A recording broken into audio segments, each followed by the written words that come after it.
You can now hear Movie Heaven, Movie Hell on Stitcher. Stitcher is radio on demand. Listen anytime, anywhere. Stitcher is an award-winning free app that lets you listen to all your favourite shows, plus discover from 20,000 news, entertainment and sports shows. You can also create your own custom playlists. Stitcher is available on iOS, Android, Nook, iPad and in over 4 million car dashboards. You can stream your favourite podcasts from Stitcher. Don't have Stitcher? Download it free today at Stitcher.com or in the App Store. And please leave us a review and rating on Stitcher. Thank you.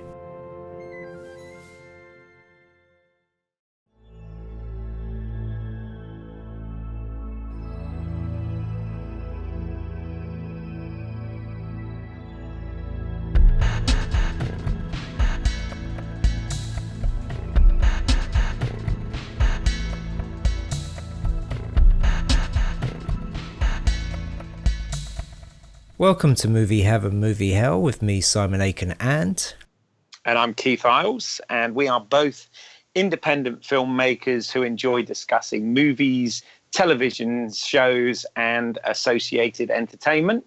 And for this Star Trek Discovery special, we are really pleased to welcome back from the other side of the pond, producer Pete Mele. So welcome back, Pete. Hey, thanks so much for asking me back. No worries. Glad to have you back. Obviously, you were a guest, I guess, back in September when we did an episode with our first reactions to the new Star Trek Discovery series. And at the time, there'd only been 2 episodes broadcast or streamed, however you want to call it. And we did talk about doing a episode to celebrate like the sort of 30th anniversary of Next Gen and talk about some of the other Star Trek series in a bit more detail, but we couldn't help ourselves. We've now got to the mid-season finale of Discovery, which is returning in January 2018, and we thought, well, sod it, let's do another Discovery episode, and no doubt we'll touch on those other series as we go. So here we are. This is my favorite thing in the world to do is talk Star Trek. So I am just overjoyed for the chance to get to do it again. No, absolutely. Me too. I mean, there's so much to say. And again, because I don't make notes, I'm probably going to forget half of the things I wanted to say about it. But I'll ask you guys first, and then I'm sure we'll get into a conversation. What are your thoughts? How do you feel about Star Trek Discovery? Are you itching to see more, or are you a bit disappointed with where it's going? How do you feel? I will also say, sorry, just up front for listeners there, is that there will be spoilers aplenty during this particular episode. So if you haven't watched these yet and are bothered about spoilers, I suggest that you log on to Netflix or whatever streaming service you've got and play catch up first. Yeah.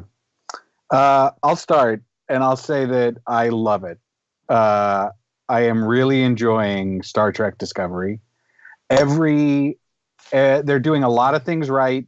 They're doing some things that I don't enjoy, but it's not to the point where I just feel disappointed or that I'm getting angry. A couple of episodes, there'll be a scene where I get really nervous, and I'll just think, oh God, they're gonna mess it up. They're gonna mess it up. They're gonna mess it up, and then they don't. Right? And I know that's very subjective.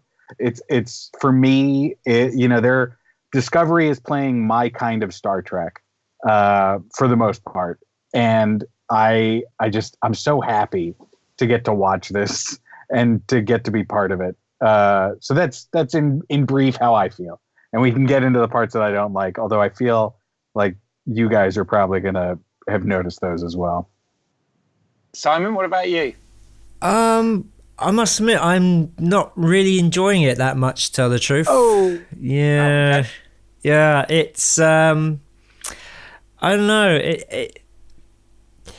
It just feels. I don't know. It doesn't feel like Star Trek a lot of the time. I think it's kind of like these things are kind of mentioned but never really fully explored. I think there's been quite a few episodes where, you know, that something comes up and then of course it's brushed aside because they just want to, you know, get on with it.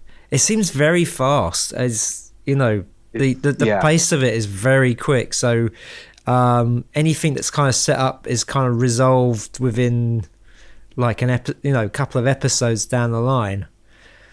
And but that is Star Trek. Well, yeah, but I mean the pace of it's going on so quickly. Can you imagine you remember the storyline with Worf when he sort of took that dishonor on himself and he was an outcast from that was played over, that was played starting in the beginning of one season and ending the second season. If it happened on Star Trek Discovery, it would have been over in a couple of episodes. Well, I think that you've got the benefit of hindsight right now.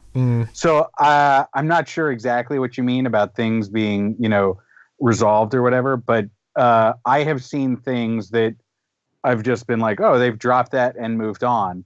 But as I'm like rewatching episodes, I keep seeing hints at some things, and I think, oh, they're not just dropping this, right? Like it's sort of worked into a Star Trek fast-pacedness, but I see things that I think are going to come back in a hard way. And so I think we need to give it a season, like let it play its full season before we say, oh, it's running too fast. I also think in the case of Star Trek Next Generation, like the Worf stuff, you're talking about episodes that were spread out over a couple of seasons. Yeah. But if it wasn't a Worf episode where they were dealing with that thing was basically forgotten, right? And so it was like Worf did not mention his dishonor, even if he was on screen, right, dealing with something, even though it was in the middle of that storyline. But that's because this was a Data episode, and so they didn't have time to get into Worf. That's my feelings. I don't know. I feel like we need to come back to this one in a year. Yeah. No, I think this is going to make for a really good conversation, actually. Because I didn't know exactly how you guys felt about it, and the fact you've got slightly different points of view there, I think, can only make for an even better podcast. So I'm kind of secretly kind of pleased.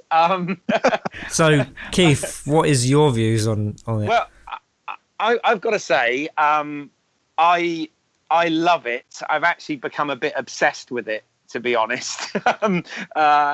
It's captured me like to be honest, like all various incarnations of Star Trek have over the years. When the movies came out 8 years ago or whatever, I was absolutely obsessed with that movie at the time, and I am just really pleased to have Star Trek back on television or back on screen. I find that every single week it is the thing that I look forward to watching more than anything else that's on at the moment. And there is a lot of good stuff out there, but this is the one that compels me to watch it every week when it comes out. I've been listening to other podcasts about it. I've been reading about it. So it's really pulled me in.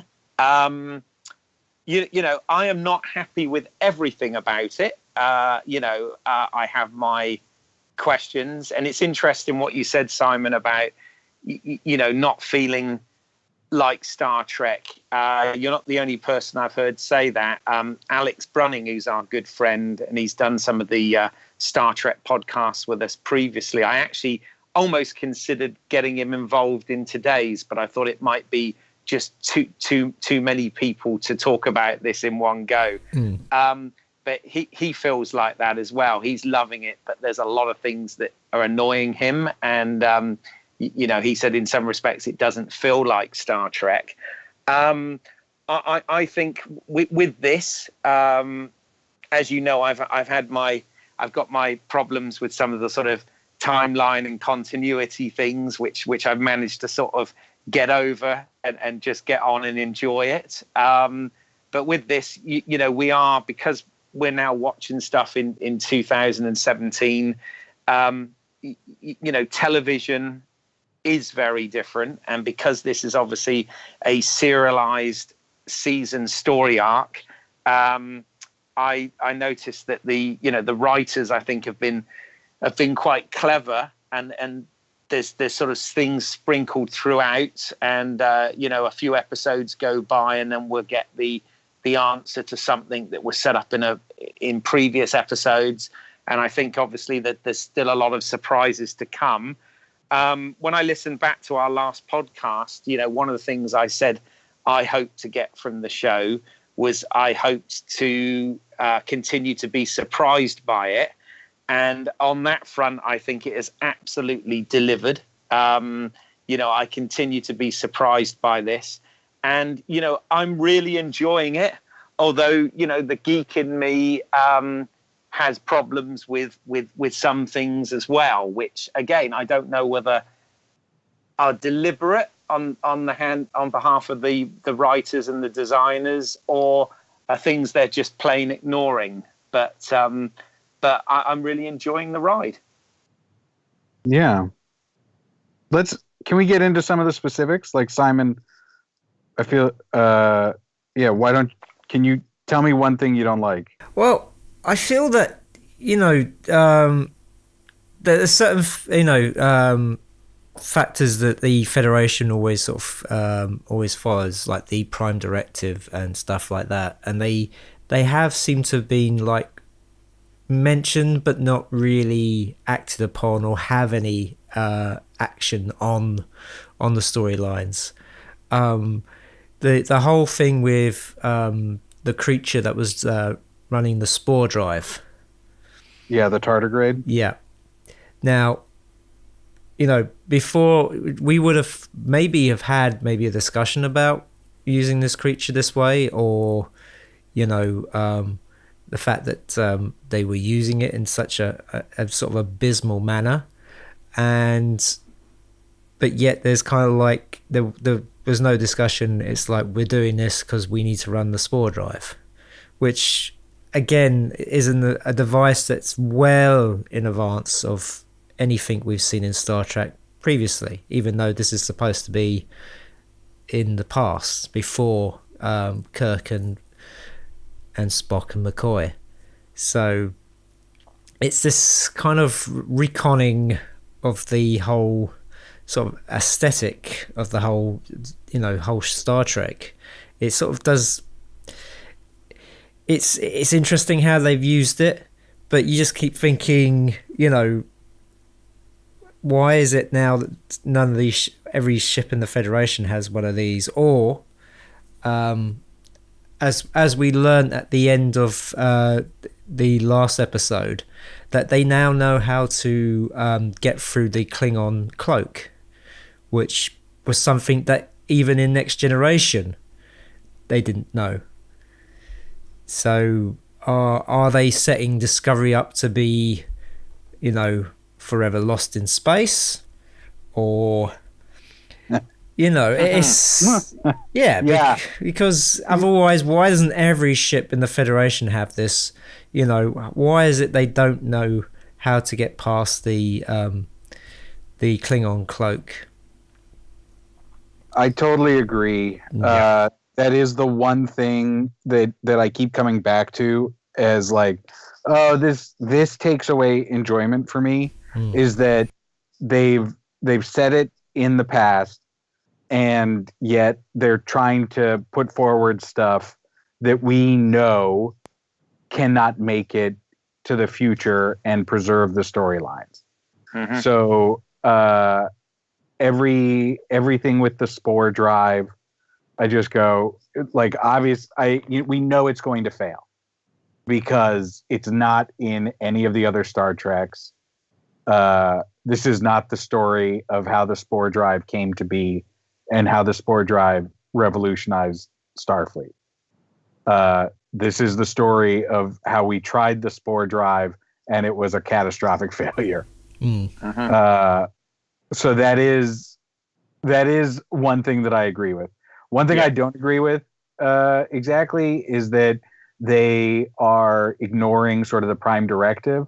I actually thought that they held it very well with the Tardigrade. And I know you said that you thought it was different from other Star Treks, but they had the same problems and the same issues in Voyager, in different episodes of Voyager. You know, it was like, oh, we could abuse this one thing to help us achieve our mission, and they did for a little while, and then they stopped. They had the same sort of conflict in Enterprise a bunch. You know, we could abuse these prisoners or whatever, and progress and achieve our goals, but harm our integrity, if you will, right? And so Admiral Archer and Enterprise dealt with that, I feel, a lot in season 3 of Enterprise.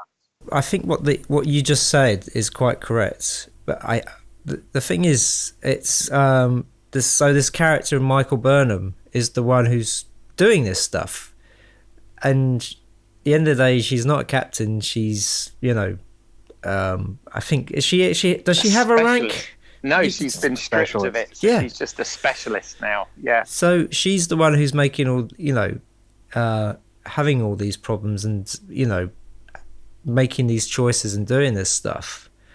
And it just seems a bit weird that the storylines feel like that she should be a captain, but she's not a captain, but she's kind of acting like the captain. Yeah. No, I know what you mean. I mean, obviously, when we watched the first 2 episodes, she was, of course, you know, the first officer then, and we hadn't even seen Discovery or met Lorca or anything. And then, you know, when we got into the 3rd episode, there'd suddenly been this sort of 6-month time jump, and she'd been sort of gone through trial and been stripped of her rank and you know, been sort of sentenced to life imprisonment and whatever before this situation.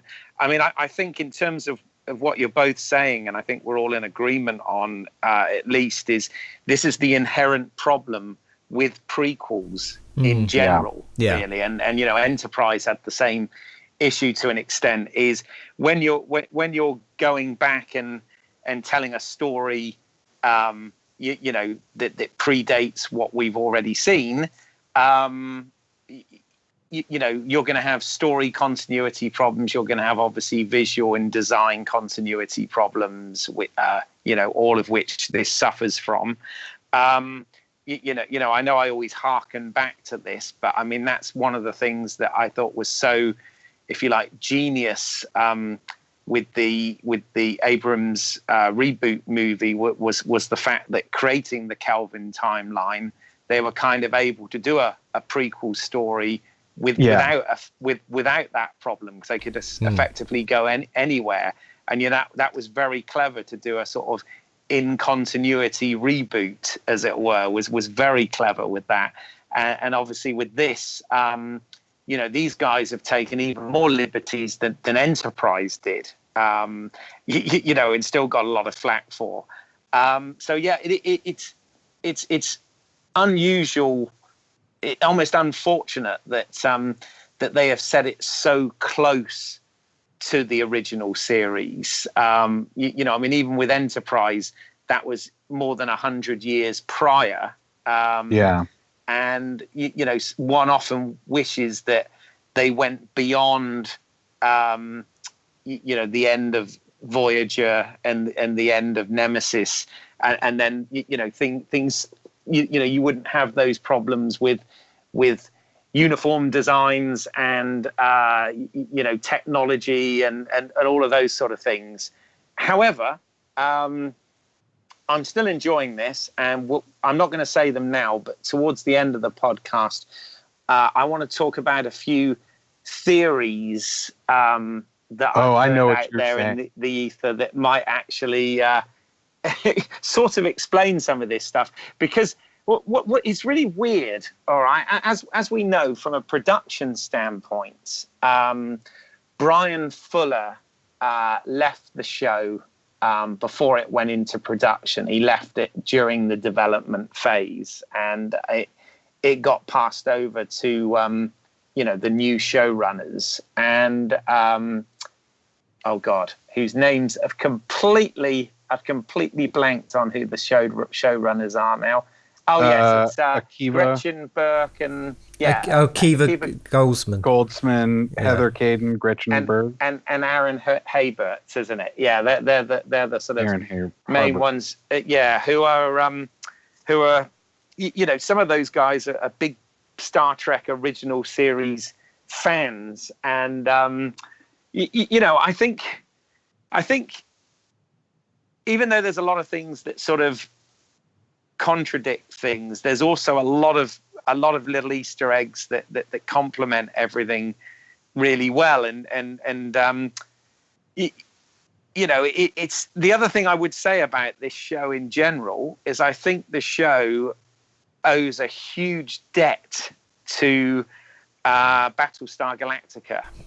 When I say that, I mean the Ron Moore, the reimagined Battlestar Galactica, because in terms of tone and storytelling, it's doing a lot of things that, when Ron Moore was part of the Star Trek team, he couldn't do because, of various restrictions and things at the time. And he went to do with BSG. And, there is a lot of this show that has a BSG feel to it, very much so. So I think they owe a bit of a debt to that. And I think they're doing some smart storytelling here. But at the same time, as Dr. McCoy said in the motion picture, they love to change things. And they certainly have changed a hell of a lot as well. So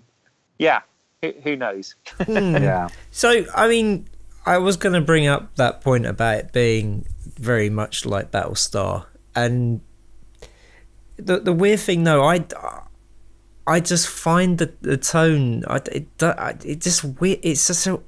I don't think it quite works for Star Trek, because it's this dark, gritty tone, and with the reboot of Battlestar, it worked perfectly. But for this, I don't know. I just find it sometimes a little grating. I mean, I have to say that the scene. So take the final episode where let me just find the character's name. So they've boarded the Klingon ship, and the character of Ash Tyler is having flashbacks. And then later on in the episode, we get to see him having sex with a Klingon lady. And it's did we really need to see the sex with the Klingon lady? I mean, really? I mean, it was fine. Him talking about it was fine, but did we really need to see the whole sort of Klingon sex? I know. Well, I know. I thought it was going to be. Yeah. I didn't have too much of a problem with that. Do you know what I had more of a problem with? And this is really nerdy, but I had a problem when they dropped the F-bomb. Yes. The reason I had a problem with that is because of my love for Star Trek 4, and that whole, that totally contradicts what Kirk tells Spock about the fact that they, the colourful metaphors as Spock as Spock calls it, but the fact that they don't, that they use profanity, in the late 20th century and all this sort of thing, and then suddenly, that they're now dropping the F-bomb in Star Trek because they can, and I had more of a problem with that than a lot of the things. I was like, oh, come on. I mean, okay, I guess we can forgive it a bit because it was Tilly, and she's kind of, that sort of, young, more naive, impulsive type character. But at the same time, that really didn't feel Star Trek. I was like, they use the F-bomb. They can't do that. Well, isn't the idea that we've like moved on, so we don't even know what swear words are? Well, that was always kind of the utopia view, I guess. Yeah, but I mean, I know it's no big deal. It's no big deal in our language today, I guess. But I always liked that bit in. I've got massive love for Star Trek 4. Sorry, but I have. Oh no, it is and a great one. And I always loved that bit, which I'm sure was a bit of Nick Mayer scripting there, because I know he worked a little bit on some of the rewriting of that script. And I always kind of liked Kirk's explanation about that. And then this kind of like, you're like, hang on a second, that's not right. That totally contradicts it. So there you go. Yet another thing that doesn't sort of follow on with what's to come. I also felt like in Discovery, it was a cheap joke. Whereas in Star Trek 4, like, it was, I don't know, it didn't seem like a cheap joke in Star Trek 4.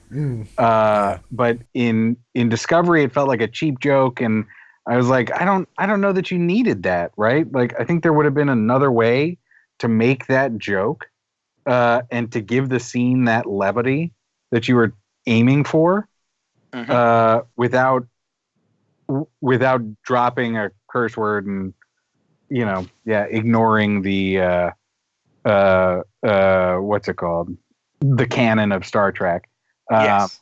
And at the same time, like it felt like if Star Trek made a fart joke, right? Like, yeah.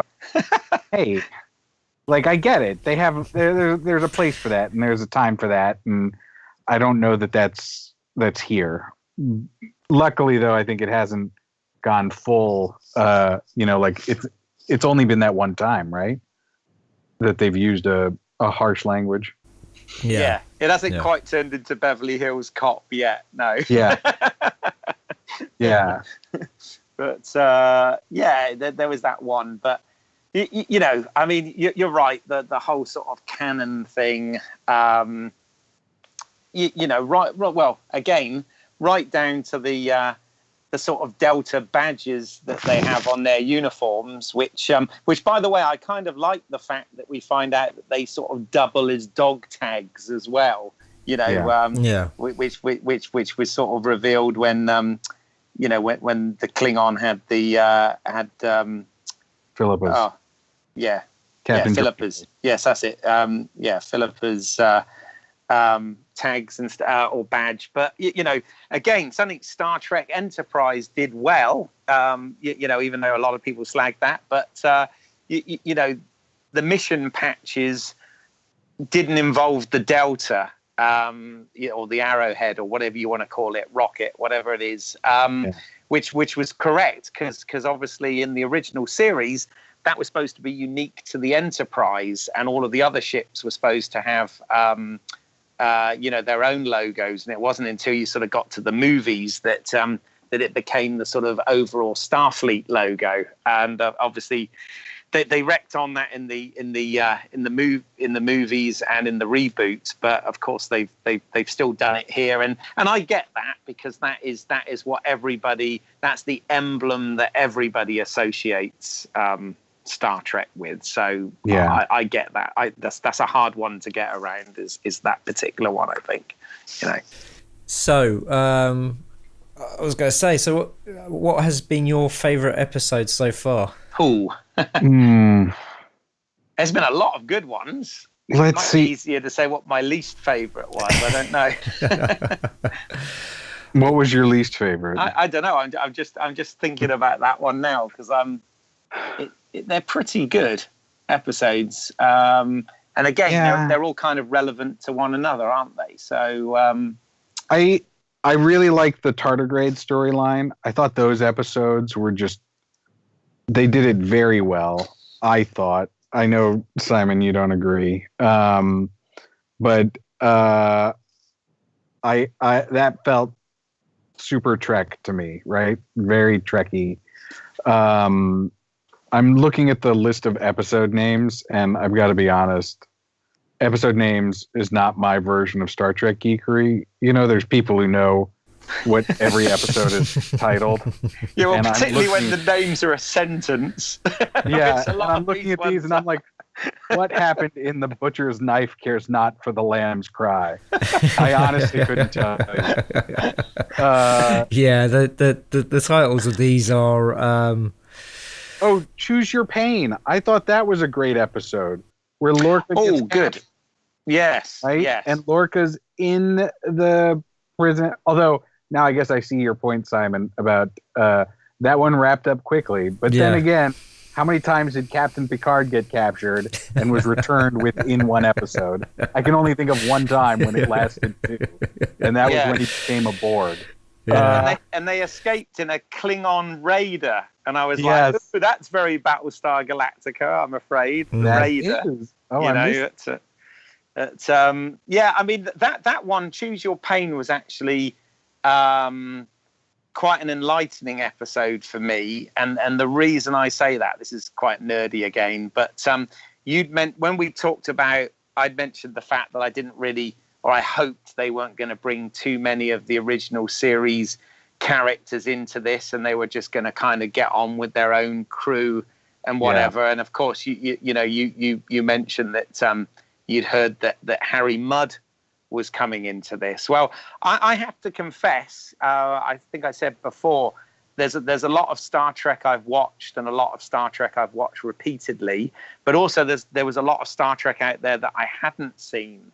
So what I did is I actually did a Harry Mudd arc of my own. So I watched the 2 Harry Mudd episodes from Discovery, and then I went and watched the original series episodes that featured him, of which there were 2 and an animated episode. And and I actually completely bought that this guy was a younger version of that character. It sort of worked when you watch them all back to back. But then I realized why I hadn't watched those Star Trek Harry Mudd episodes, because they are particularly silly ones, aren't they? They are. That was the one thing that didn't really line up for me, is that this Harry Mudd is super gritty. Yes. And I thought, in the arc of Harry Mudd, it would make more sense to have it the other way around, where you have Harry Mudd, foolish and laugh-hearty, and then get to being gritty and in a Klingon prison. But I did sort of like the wife arc, where they bring back his wife, which then makes the robotic version of his wife from the original series. It felt like it worked to me. Yeah. I mean, those original series episodes were incredibly broad. When I rewatched them, I thought, oh my God, this is bordering on pantomime. Those particular ones were very broad, and clearly the actor had a great time playing that role and making him as as sort of jovial and oh God, I've lost all my words today. I'm trying to think of a really good way of describing how vivacious or whatever the character was. Yes, there you go. That's a good word. But it was good to go back and sort of watch them in that order and sort of see where the character was back then and where he ends up. But I still stand by the fact that I hope wherever this continues going, that they don't keep bringing characters that we're going to see later in the continuity into it, because I'm only just dealing with this whole, Sarek stuff that they've had going on in this series so far, and I just think that the less they can do that, the better. In my opinion, I don't know what you guys think, but I'm not a fan of this.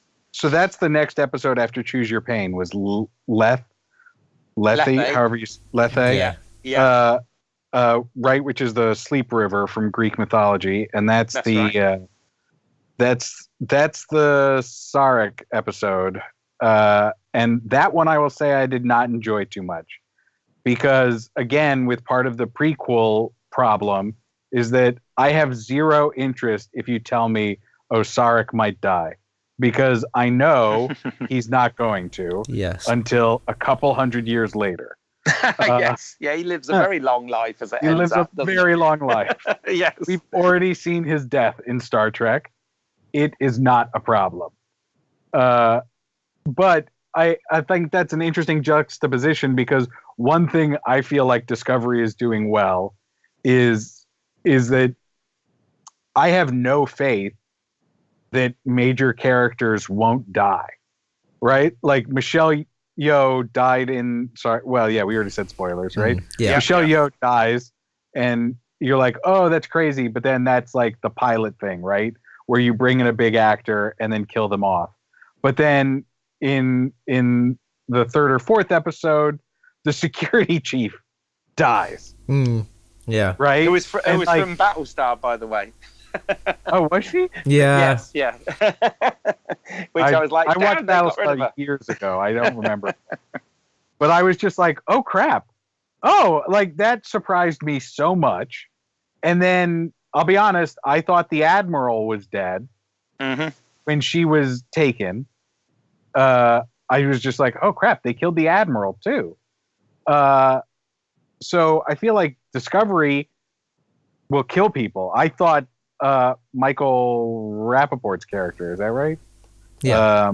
Oh no, Anthony Rapp, Paul Stamets, the chief engineer. He is kind of Rappaport-y though, isn't he? In his look, he is. Yeah.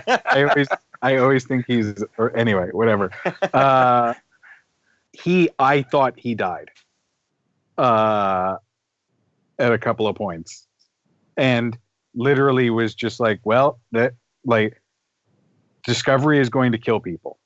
Yep. And I feel like that's a great addition to Star Trek, because like with Next Generation, by the time it gets to Worf's back injury, you know he's going to get better. Yeah. Because there's no way they're going to write him out. With Star Trek Discovery, honestly, they could kill Burnham. Oh yeah, I mean that's the beauty. We don't know what happens with those characters, which is why it's kind of annoying when they bring in characters like Sarek, where we do know where he's going to end up, and like you said, that takes the tension away straight away. The one thing I really did like about that episode, though, the bit that I thought was so well done, and I really did applaud the writers on this part of it, was all this time, whether the original timeline or the Kelvin timeline or whatever, we've had this thing where Spock decides to join Starfleet, and he does so at the annoyance of his father, right? And I really like this, and again, when they set this show up, we see the introduction. It jumps back 7 years, and we see Burnham first arriving aboard the Shenzhou and being introduced to Captain Georgia, etc. there, right? And Sarek, seems really sort of supportive about that. And I did love the backstory that she actually got into the Vulcan Science Academy, and he had to make a choice between her and Spock. And he went with Spock, who he's a couple of years younger, who then obviously threw it in his face anyway by joining Starfleet. And I did think that tied up really nicely and just sort of fleshed out what we already knew. So I thought that they handled that particular issue really well. What about you guys? Did you like that, or was that too close to the mark? I loved it. I think you're right. I think we knew as soon as Sarek showed up with Burnham, that like it was like, wow, he and Spock really were distant and had a messed up family relationship. If Sarek had an adopted human child that Spock never talks about. But then this episode showing that Spock had, say, unwittingly disappointed his father so much, it really did. You know, it didn't make it like a crowbarred in plot move. It fit very seamlessly, and it did give it that backstory that was already hinted at. Yeah. What about you, Simon? Did you like that, or was that one of those elements about the show that you didn't like as much? I didn't. To tell the truth, it was kind You were tuned out. I tuned out a little bit. Yeah, I think because again, it was. You only heard it in like a conversation very quickly. I mean, I saw what her reaction was to it, that he chose Spock over her. But it's but again, there's we know where that's all leading to. We know that Spock goes to Starfleet,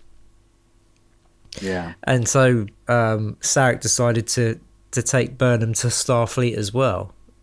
Was that before Spock made his decision? It would have been before. It would have been before. Yeah, okay. I think Burnham's supposed to be about 3 or 4 years older than Spock, I think, in the timeline, because they said she was born in 2226, and I think Spock was born in 2230. So she would have gone through this a little bit earlier than him by just a few years. But I thought, and obviously if this is indeed the prime timeline, which we'll come back to, but if it is indeed that, then obviously Spock right now is serving on the Enterprise with Captain Pike somewhere else. And again, the Enterprise did get an on-screen mention, didn't it? When they're that made me laugh. So in the future, on a ship like Discovery, right? They don't have a gym. Instead, they run around the corridors of a working ship. I had a little bit of an issue with that. Actually, I was like, really? They've got a holodeck, for God's sake. So why are they running around? Well, they wouldn't have had holodecks at this point in Star Trek. Yeah. They wouldn't have had but I don't know. They showed it, didn't they? Which is another one of those other continuity things. Talking of continuity things, a couple of little things, because I do want to delve into Burnham's character in a moment. But I've actually scribbled some notes while we were talking, and I've got a question mark against a couple of these because, like I said, I don't know everything about Trek, so I might be incorrect here. But okay. On the subject of Vulcans, we clearly see in several of these episodes that there are Vulcan admirals within Starfleet at this stage, right? Now, my understanding was, and again, this is something that the Enterprise handled quite well, was I thought Spock was supposed to have been the first Vulcan to actually enlist in Star Trek, which is in Starfleet, which is why they were very careful of T'Pol not actually being a Starfleet officer, but being kind of a attaché, exactly, on Enterprise. So, but in this, clearly Vulcans have been in Starfleet for some time and have risen to the rank of admiral. So that was one little question mark I had. And then the other one was around our favourite things of all, tribbles. When we meet Lorca, we clearly see that he has a tribble as kind of like a pet in his ready room. And again, I thought that tribbles weren't actually discovered and introduced until the original series. But again, I might have got that wrong. Maybe you guys can correct me on those couple of little nerdy niggles. So the Vulcan one I know, which is that it's never explicitly stated in canon that Spock was the first Vulcan in Starfleet. Okay. and so it's a little bit of a gray area. But I even think in the JJ verse, you see other Vulcans in Starfleet with Spock. So I don't personally ascribe to that one. If that's going to make you angry, I'm very sorry. Go have a drink. No, not at all. It was more of a question than a statement. So I guess I'm talking to like the random fans who listen. Oh, okay. Who are saying like, no, you're totally wrong, you stupid fool. And I go, look, whatever. I don't ascribe by it. Well, actually, I've just realized I'm wrong. In the first three seasons of Enterprise, T'Pol is just kind of part of the Vulcan High Command and an attaché there. But actually, they do give her a commission in the fourth season, which was one of the minor things that niggled me slightly, because they gave her a commission and a rank, right? Yeah. But they still allowed her to wear. She didn't have to wear a Starfleet uniform. She was still allowed to wear her figure-hugging jumpsuits, and why wouldn't she, right? We know why they did that, but yeah. So, but what about the Tribble thing? Am I wrong with that?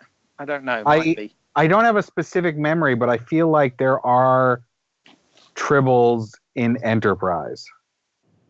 Oh, are there? Okay. I feel like there is an episode where maybe it's when they're in the market with the Orion slave market. I feel Tribble in there. Yes, we remember the Orion slaves as well. Yes, obviously. But I feel like Enterprise, and I don't think that in the original Tribble episode, The Trouble with Tribbles, it's so much of a discovery for Starfleet, so much as a personal discovery for Uhura or the crew. Like they'd never come in contact with them before, but that doesn't mean they weren't known to Starfleet.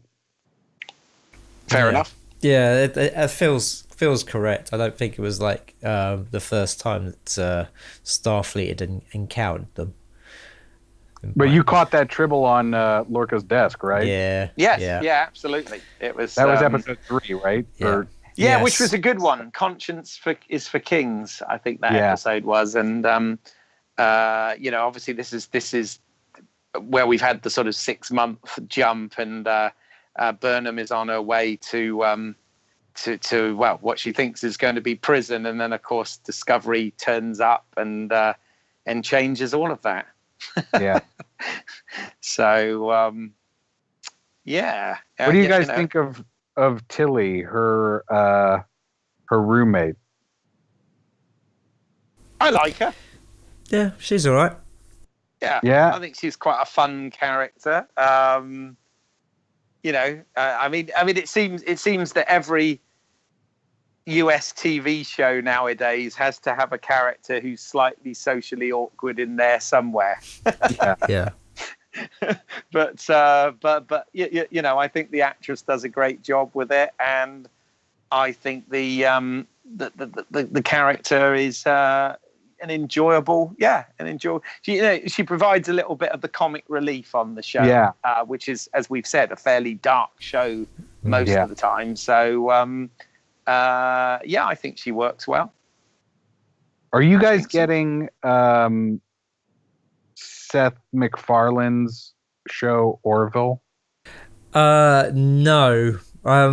But I've been able to see a few episodes. Okay. And I've not seen it. I must admit, I personally enjoy the Orville more. But but the thing is, if they took out all the sort of the dick jokes, it'd probably be more Star Trek than it is right now. Well, is this not like a sort of Galaxy Quest spoof type thing? No, it's exactly what it is.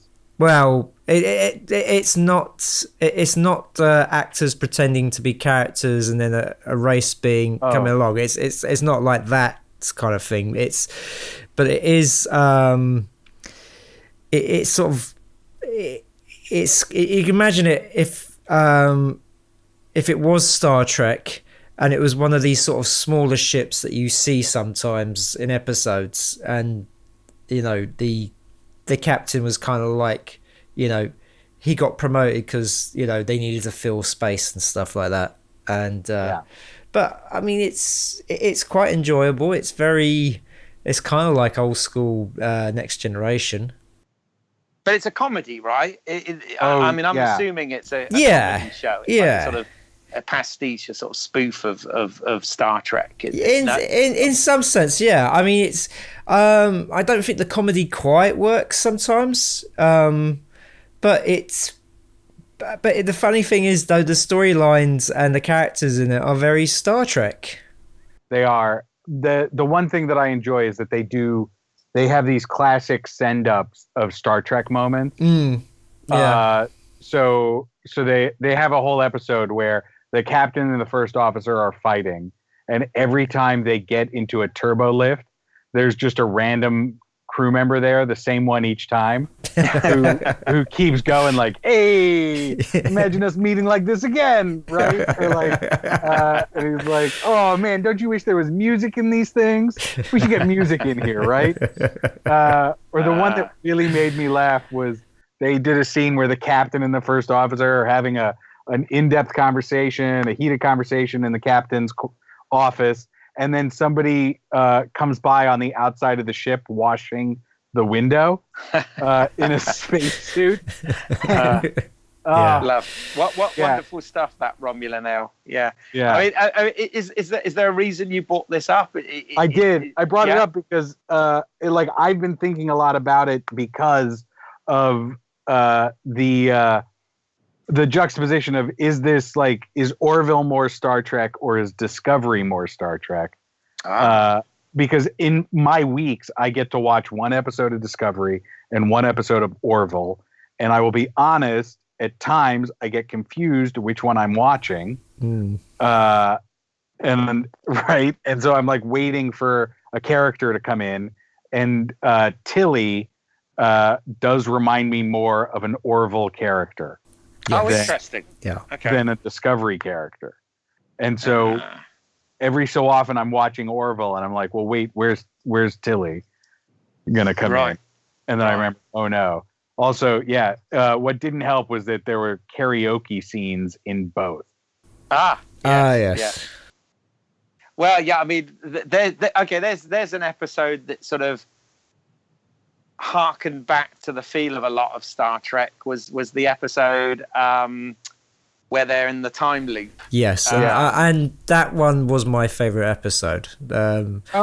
Yeah, I really enjoyed it. It was like it was like, wow, this is actually like a Trek episode, and we're not dealing with the Klingon War or people's feelings. It was just a fun episode. I mean, the fact that Harry Mudd says to Lorca, "I've killed you so many times." It was it was so enjoyable. It's Groundhog Day on the Discovery. Yeah. But I mean, I thought it worked rather well. I actually did quite enjoy that one. And though I have to say, I'm sure when I watched it on Netflix, it wasn't magic to make the sanest man go mad. I'm sure it was Magic Man Report to the Bridge. I'm sure it was something. I'm sure it was different to what I'm seeing here on IMDb. Really? Yeah.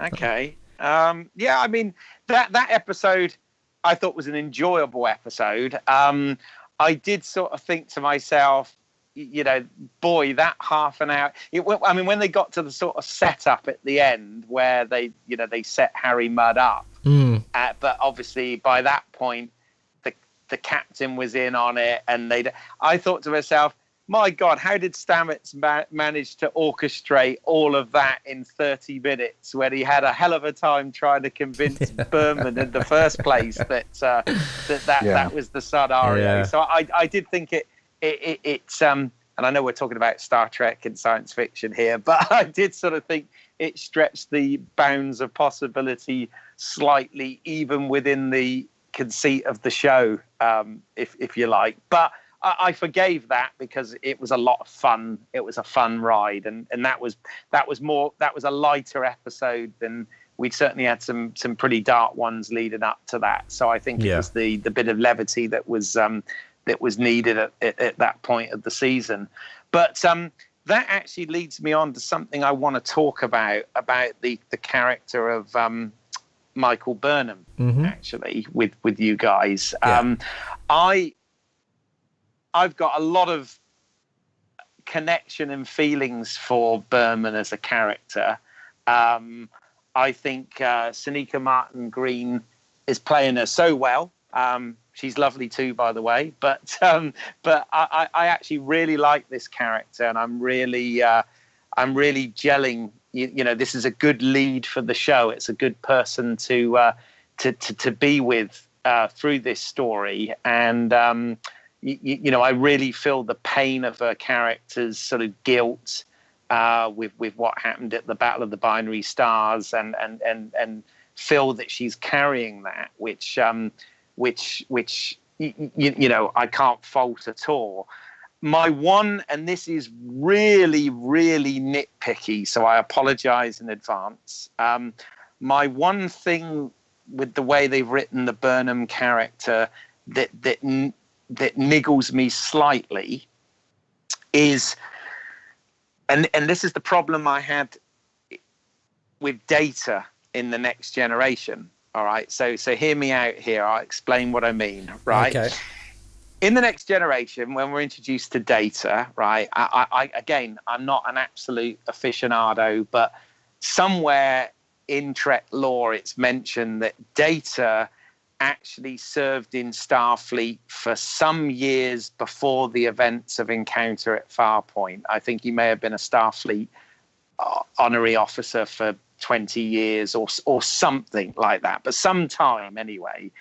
Yet my problem with Data was they always explored that character as if he was learning from the minute that the series started, rather than having a back history of knowing these things. So you know, he was always learning things with the characters on the Enterprise, and it was always very entertaining, and we like Brent Spiner and we like what he did with it. So it's not a criticism, it's just one of my niggles. Whereas I always thought with the holographic Doctor in Voyager, it worked much better, because that character literally got activated in the pilot episode of Voyager, right? And had no history or backstory before that. So the fact that he was learning things as the show went, to me, made more sense than the way Data was. And the reason I'm relating this to Burnham is I get that she grew up on Vulcan, and she grew up under sort of Vulcan you know, supervision and study and mentality and religion and all of those sort of things. I get that. So obviously, you know, even though she's human, she has got a bit of an emotional barrier.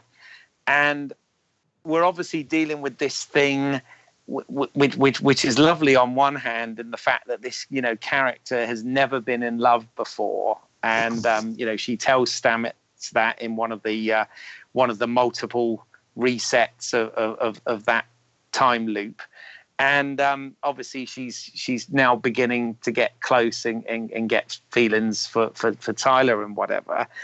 But the thing that bugs me with that is she spent 7 years on the Shinzu under you know, Captain Georgia, and rise to the rank of first officer, right? So I just find it, again, it's a really weird thing, but I think so.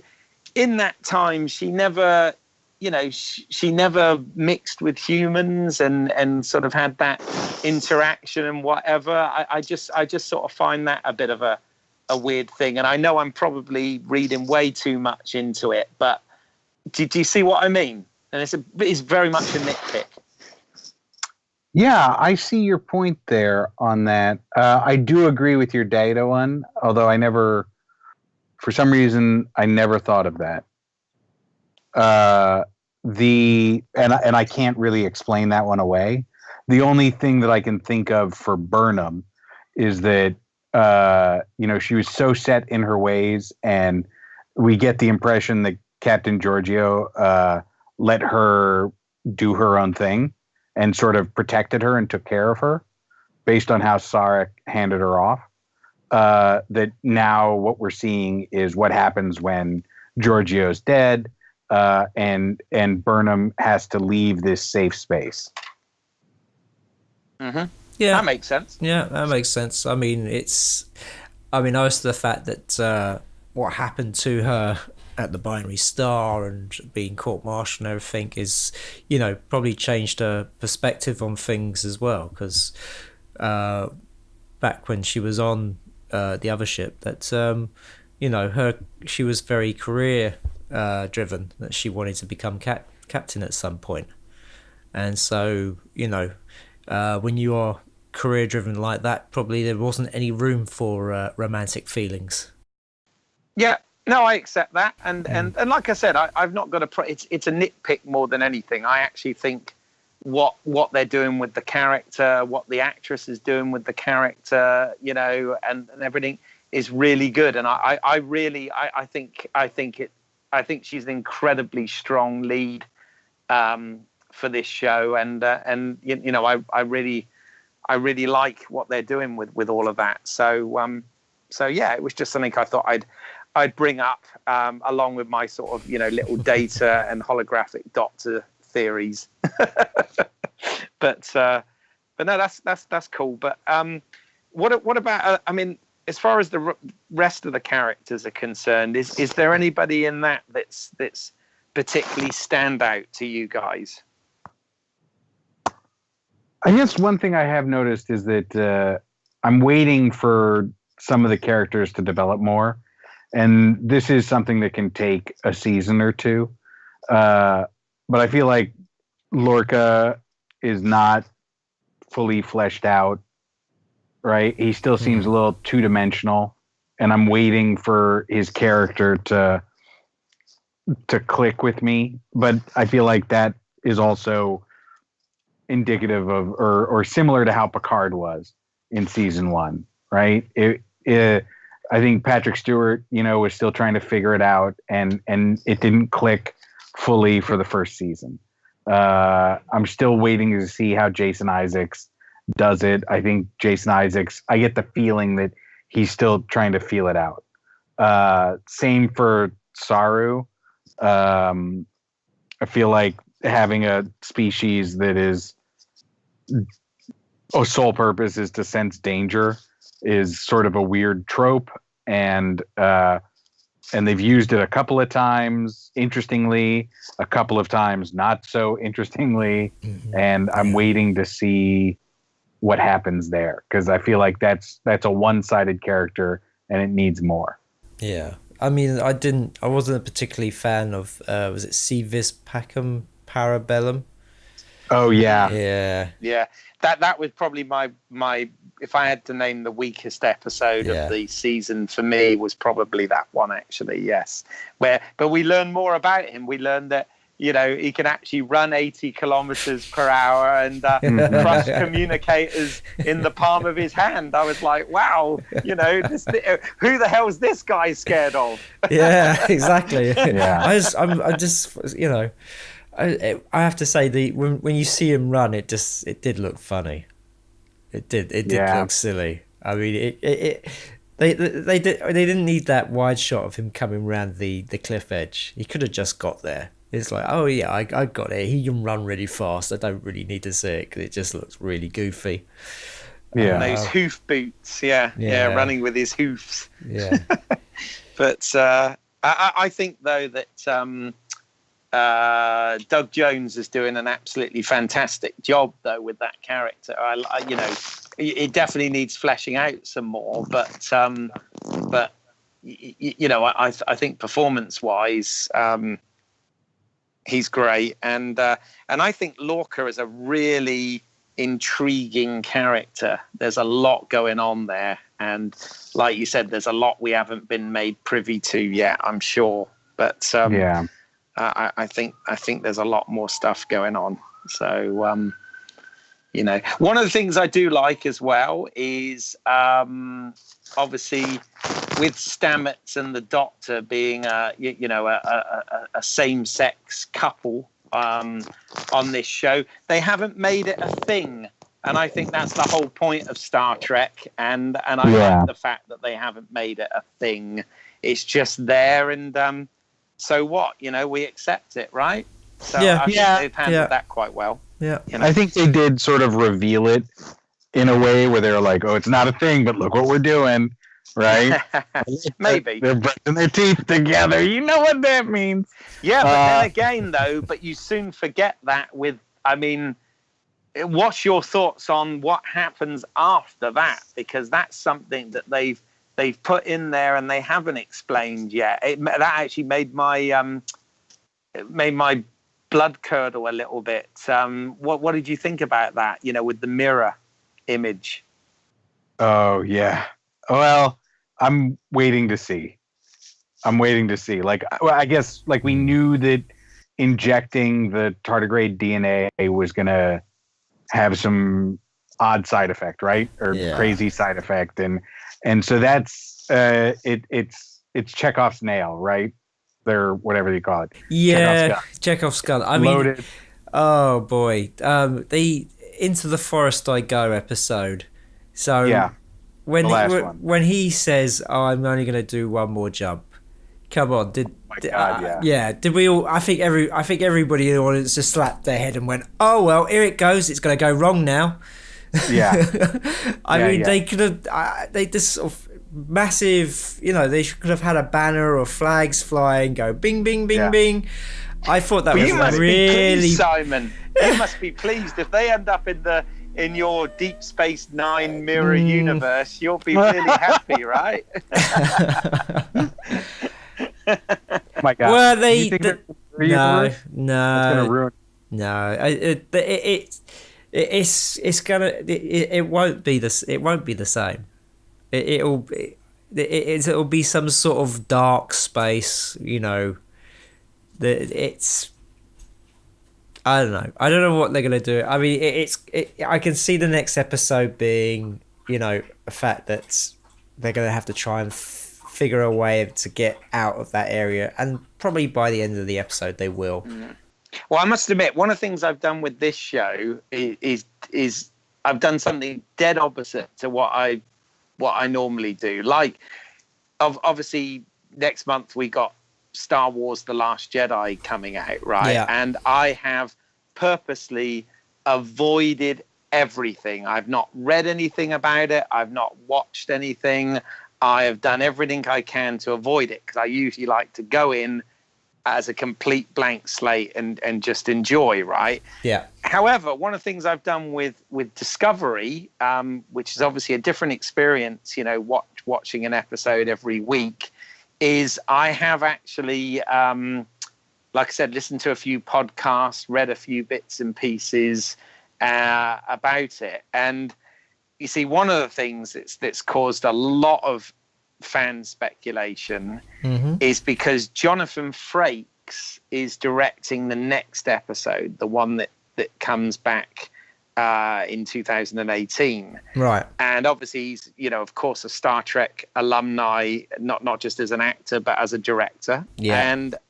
But apparently at one of the conventions when they were talking about it, he let slip that the episode that he's directing is in the mirror universe. Oh, okay. Oh, shit. Right?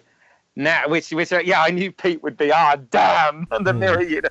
Sorry. But I mean, that's not to say that could have been, that could be set up on purpose. That could be a misdirect. I mean, I'm willing to sort of take that comment with a bit of a pinch of salt, However, I've heard another interesting theory. Yeah.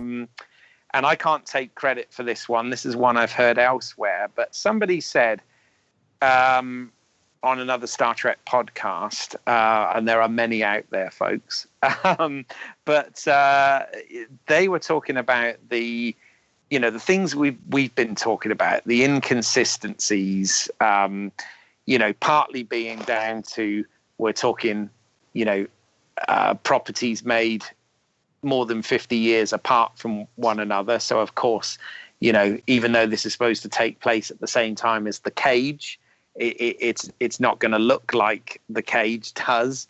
So, things like uniforms and Klingon ship design and Starfleet ship and prop design and the timeline things like we've already talked about. Why have they got spore drives? And that's something that they don't have in the future, and all of these various inconsistencies. Somebody drew up this, especially with the way that they're writing these stories, and sort of highlighted the fact that these are Star Trek fans and smart people writing this show. What if we have now jumped into the prime timeline? So in other words, what we've been watching all of this time has been not necessarily in the mirror universe, but in an alternate reality, in an alternate universe. And the jump that's happened at the end of that show is actually a jump that brings it into the prime timeline. And that's just a theory, but I thought that was a really intriguing one. What do you guys think about that? Simon? It would explain a lot. It would. I don't know. I mean, it would explain the different Klingons. Yeah, but I mean, it just. But then, where do they go? So this is a ship that's from a different reality, and they're going to now interact with what was the prime timeline. Are we going to see them? All these sort of 60s era kind of ships and uniforms. No, I don't think that's going to happen. I don't know. It's an idea, but I think it's an intriguing idea. As I said, I'm not sure. No, I buy into that theory at all. I don't buy into it at all. Because I don't think the studios would want to go that way. I think the studio is looking to do a really they just want to reboot the whole thing. I mean, yeah. Well, this is why Fuller left. I mean, the rumor mill is why Fuller wanted to keep it closer to the original series. Yeah, and they wanted to go in a different direction, which they have indeed. Yeah. Let's talk about the elephant in the room then. Being that who is this Ash Taylor character, because that's the other theory, isn't it? Because we had a major character disappear from, was it episode 3 or episode 4? The head of the Klingons, the Bok. Yeah. Yes, his name was Bok. So he's disappeared, and then if you watch these flashbacks that Ash had, where it looked like he was being operated on. And he and the woman Klingon did say to him when he was stranded on the Starfleet ship that the path he would have to go down would be of pain, and he would have to give up everything. Yeah, no, absolutely. There is this massive fan theory that.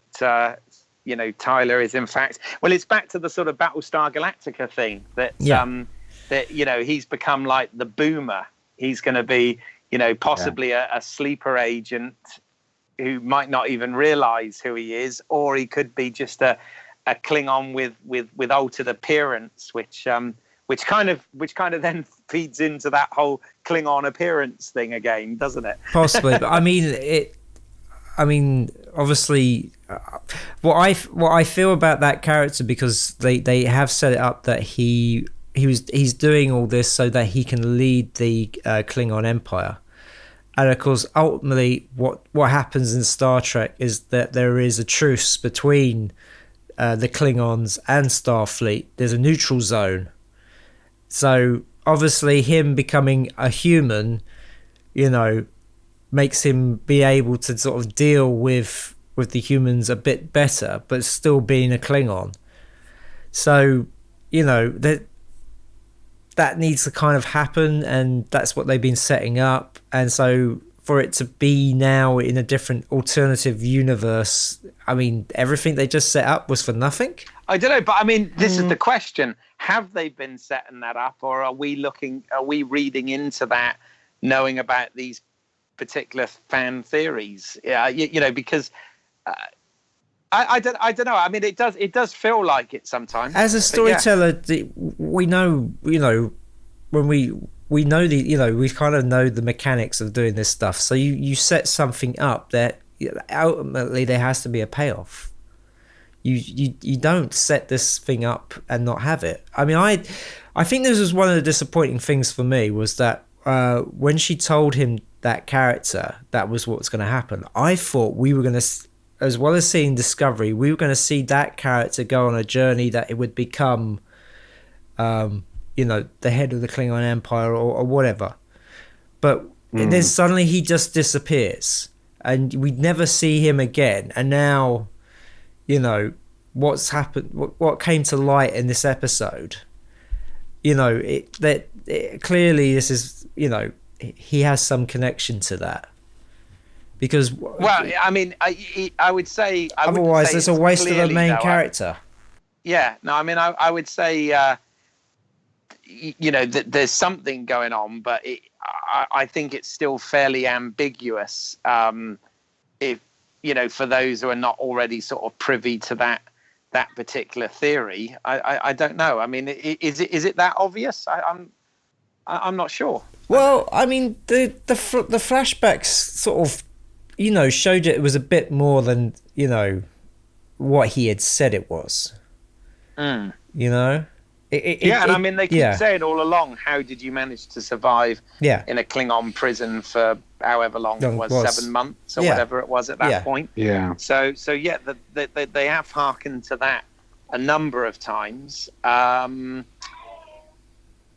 I don't know though. I mean, it's the whole Klingon thing is very interesting anyway, because of course, we're talking about Klingons that are radically different to anything we've seen, and we're saying, is that just a design aesthetic with this new series, or is it that it's a different house of Klingon that we haven't seen yet? I kind of, my headcanon kind of buys into that theory that it's just another part of the Klingon Empire that we've not seen yet, which not only allows for the difference in the Klingons' appearance themselves, but also the design of the ships and the costumes and all of those sort of things. But I don't know if they're going to ever explain that, or whether that's just one of those things that we accept and just get on with, like I managed to do after the first couple of episodes. Yeah, I think it's more of a case that this is what the design for the Klingons are now. Yeah. Yeah. I do like that Vok theory. I don't know about the alternate universe theory, though. I just think it's kind of like they're in like a, maybe they have jumped to an alternative universe, but I think it's more of a sort of I don't know, it's more of a dead space somewhere where they have to figure a way out of. I don't think this is where the stories are now going to go a different path. I think it's just an episode where they have to figure a way out of this predicament. Yeah, well, I mean, I watched in fact, most episodes I've actually watched more than once, because I've been kind of enjoying them that much that I've felt sort of inspired to watch them again. And Lorca does actually override the original coordinates just before they jump. If you go back and rewatch that, he's in his command chair and he pops on a panel, and it's really quick on the screen, but that he hits Lorca override just before they jump. So right. I don't know whether this is something, that there's been theories as well that Lorca is actually from the mirror universe, and the rest of them don't know that, because obviously they don't officially discover the mirror universe until the original series. But there's been theories that Lorca had come across to steal Discovery, because that's obviously, which again is a bit of a retcon, because the Enterprise was always supposed to be their most advanced ship in the fleet, but it seems to be Discovery at the moment, and he had come across to actually steal that and bring it into their universe. So he doesn't have a goatee, but he could have shaved that off, right? Yeah, possibly, but I mean, his actions in the series so far has not been of somebody who's trying to steal their most advanced ship. If anything, he's been using it over and over again. Yeah, also, no, absolutely. He's been the man behind winning the war, hasn't he? Yeah. So it's. I don't know. I think we are actually still going to, which is what excites me, is. I know we've got Christmas, we've got Star Wars, we've got all sorts of things happening. I've got to get another job, all sorts of things before the end of the year. But I'm actually really, really looking forward to it coming back, because I think we're going to continue to be surprised. And one thing I will say for this show, after those first 2 episodes, I said to you guys that, I blabbed about all my geeky continuity problems that I had with it, and design things and timelines and all of that sort of stuff. But I said, going into it, I wanted to enjoy it and I wanted to be surprised by it. And so far I have. And I'm just hoping that it continues to do that, really, and long may it. Yeah, that's my thoughts exactly, Keith. You and I are right on the same page. And I like the thing that I will say that adds to that is that if it goes full mirror universe for a long time, oh man, it's going to be an uphill battle for me to like it. Right? I doubt it. I imagine by the end of the episode they will figure a way to get out of that wherever they are. Yeah. Can I make a geeky point here? You said that the Enterprise is supposed to be the most advanced ship, and I think that's a little bit misleading for Star Trek lore, because my head, one of 12, isn't it? Isn't it one of 12 starships of that type? Is that right? It's supposed to be the flagship, which means that it's like the most prestigious ship. But I think that there are also other ships that are working on new technology, like the Pegasus was, right? That they show that. Oh, right, yes. So in my headcanon, Discovery and the other Spore Drive ship that got destroyed are these sort of like prototype ships. And so the flagship Enterprise is still out there, but Discovery is trying to see if they can make this new technology work. I think that's fair. Well, I mean, they've said all along that it is a scientific exploration, experimental vehicle, not and all this, and that makes sense totally. One of the things as well, by the way, and this is while we've got our geeky anoraks on, there is a what they've done very similar to what Disney did when Disney took over Star Wars from Lucasfilm. Basically, they kind of did that thing where they said, to free them up with storytelling, they said that all the previous expanded universe novels and things were now considered legends, and the official canon novels were going to start from that point. Well, what's interesting is it seems that they've now, with CBS's launch of Discovery, they've done a similar thing in the Star Trek literary world as well, in so much as there is a novel written by David Mack, which is a novel that bridges the events following The Cage and a year before the Battle at the Binary Stars. Okay, and it deals with the character of Burnham on the Shinzu. All right, and one of the things that obviously they of course, because they've got to in the novels, is the Shinzu and the Enterprise come together for some plot reason in the story. I've not read it yet, but it was probably for science.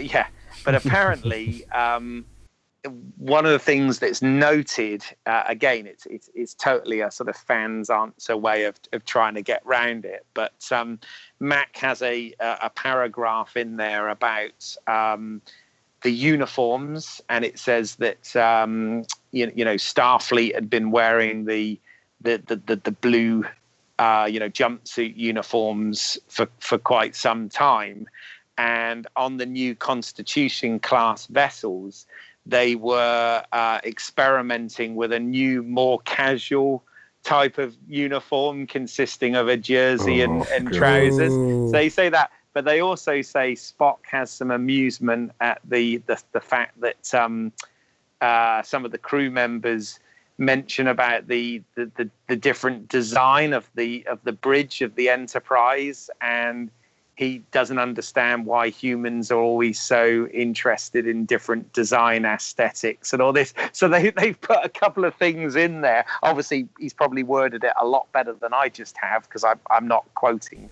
from the text itself. But they put things in there to kind of try and explain some of those differences as well. But yeah, they seem to be doing what novels now that are considered official canon. So, interesting times, I guess.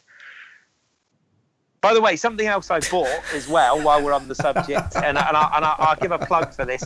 Titan Books have done. I picked it up for $5, literally, and it's really good. There's an official collector's edition of Star Trek Discovery, behind the scenes of the television event of 2017, and it's really cool because they've actually got in here.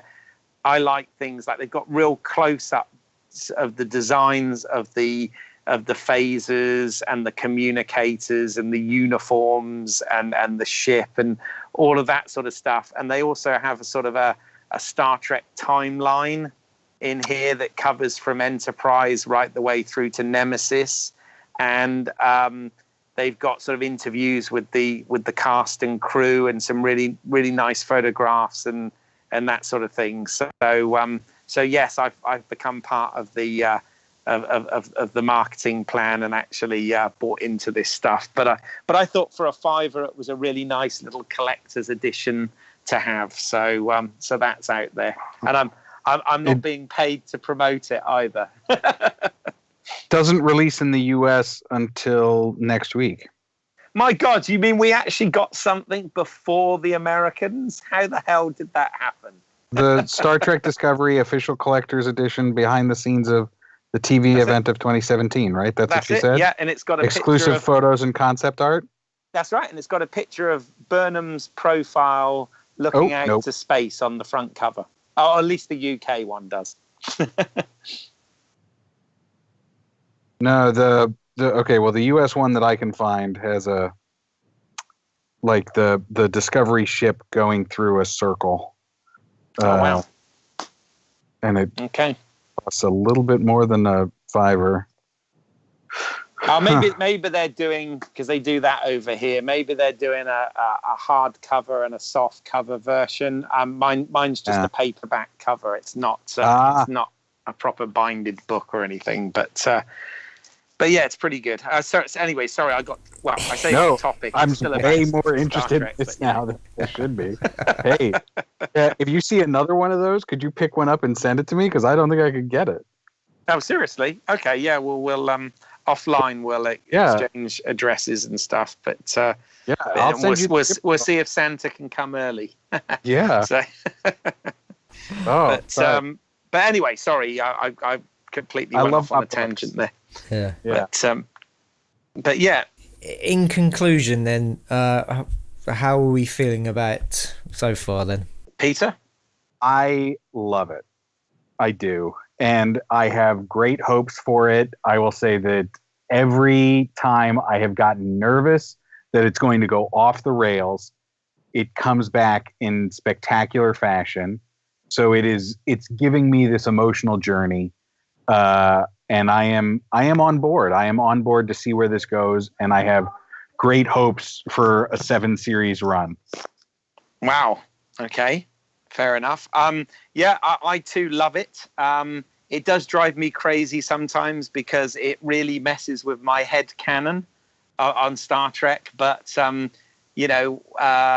infinite diversity, infinite combinations, as you're always saying, Pete, I'm of the thing that we haven't seen everything that is Star Trek so far. And, yeah, I'm enjoying it. I'm along for the ride, and I am definitely going to be tuning in to see where it goes. And I hope that it doesn't disappoint when it gets to answering some of these many questions that we have. But no, so far I'm loving it. What about you, Simon? I'm going to keep watching it, see how it goes, and see where it leads. And yeah, I'm not loving it as much as you guys are, but still curious to see where it's going, and I'll keep tuning in until until there's a point where I go, well, I've had enough of this. But so far I've not reached that point. It's curious to see where it's going. I wish they just didn't say it was connected to the prime timeline, because it's clearly it's trying to do its own thing, and if I think it would free it up a bit more if that was the case, because ultimately we know where this is going to go, unless they do a complete 180 or on us and do something outrageous, like it being an alternative universe. And now they're going to be in the prime universe. I mean, we'll have to wait and see. Indeed. Well, there's a lot more Star Trek stuff we could talk, but I think that's probably a good place on this particular episode to wrap things up.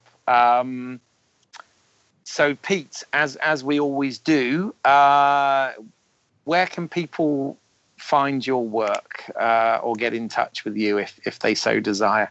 Yeah, people can complain to me about my Star Trek views on Twitter at Spud_monkey, SPUD_MONKEY.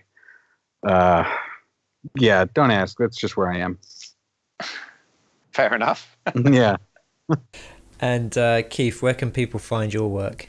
Yeah, if you go to YouTube and put in British Eyles, that's EYLES, as in my last name. There are short films that I've made on there for viewing, and other work can be found by putting me into IMDb and seeing what I've worked on there. So yeah. And as always, you can find my work at independentrunnings.com. You can listen to this podcast on iTunes, Stitcher, YouTube, and all good podcast providers. You can follow us on Twitter and Facebook. Just search Movie Heaven, Movie Hell. And please leave us a rating and review on iTunes and Stitcher. It all helps. Just leaves us to thank Pete for his time today. It's always good to have guests come back and join us. And no doubt, Pete, we will be doing further Star Trek episodes, because it seems to be one of our things. And we will happily invite you back if you'd be happy to come. I honestly can't thank you enough. This is my favorite thing to do, is talk Star Trek. And I love that we can have a good conversation and embrace what Star Trek means for each of us. Yes. Even though that's a different thing. Yeah. Yeah, absolutely. Yes. I would definitely come back once the first series is finished to look back over the whole thing and see if our views have changed. Yeah. Indeed. And and I'm sure I know Pete, that last time we never got back. When I re-listened to the episode, I realized there was some things about, next gen and whatever that you set up at the beginning that you wanted to talk about. And, we got off on tangents and off track slightly. And I realized when I listened back to it that we didn't address those things. But hey, maybe we'll have another episode at some other point to look at those things as well. Yeah, I'd love to. All righty.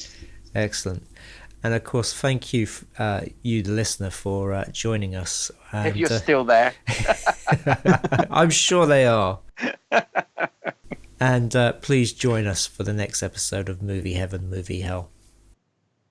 See you around the galaxy.